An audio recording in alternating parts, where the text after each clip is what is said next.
Hi there! After all the videos I made, there are some people out there that just don't get it and say it's the current that kills, not the voltage. To prove it to you once and for all, I'll be using my power supply here connected to these wires. This power supply can generate 20 volts, 150... Yes, it generates 20 volts and 150 amps. Let's short it in a more controlled manner. Well, you see when I short it, the voltage goes almost to... I was saying, when you short it together, the voltage you can see goes to 0 and the current goes to 150. It's hot! The power supply is set to 20 volts and I'm holding the wires with my fingers. I can't even weld with this power supply. Although this power supply can generate huge amounts of current, it can't send it through my body because it's only set to 20 volts. I can't even feel it on my fingers. I like to put it on my tongue, but before that I have to reduce the voltage to something like 1 volt because you know the resistance of the tongue is much smaller than the skin. And still, if I short the power supply, I get the same 150 amps. Okay, you can see it still sparks.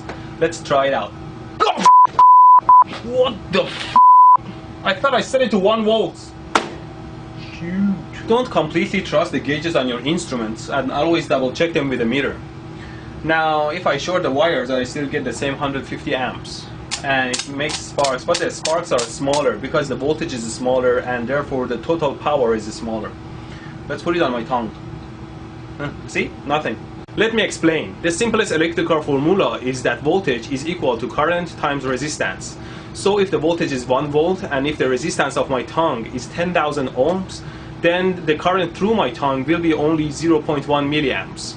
In order to create 1 amps through my tongue, I'll need 1 times 10,000 ohms or 10,000 volts across my tongue. See, the voltage is the energy required to create current. In order to get hurt, you need enough current. And to have enough current, you need high enough voltage. Anything that moves, including the electrons, started moving because some sort of energy has made it move. You will not have current without the voltage, at least in room temperatures. I don't know what kind of diabolical mumbo jumbo will happen at absolute zero. Saying that the voltage doesn't kill is like saying that the earthquake in the middle of the ocean doesn't kill, it's the tsunami afterwards that kills. With that analogy, if I shoot you, it's not my fault, it's the bullet's fault.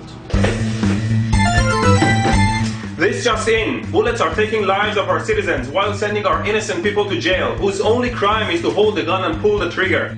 Swear to God, I just wanted to scratch his forehead. I didn't know a bullet is capable of such animosity. In other news, our scientists confirmed that the sole reason for the global warming is the melting polar ice caps. There is just not enough ice to cool the planet anymore. Also, they discovered that the main reason for divorce is marriage. So it's not just the current that kills, it's the current and voltage hand in hand. Here's the power supply at 4 volts and I'm going to connect this thin wire to it. And you can see how the wire melts and burns under... So the power supply can't generate enough current to melt the wire. Still nothing. So I hope I'm clear. Please don't repeat that the current kills, not the voltage. There's a famous saying that goes like this: like, share, and subscribe to my channel.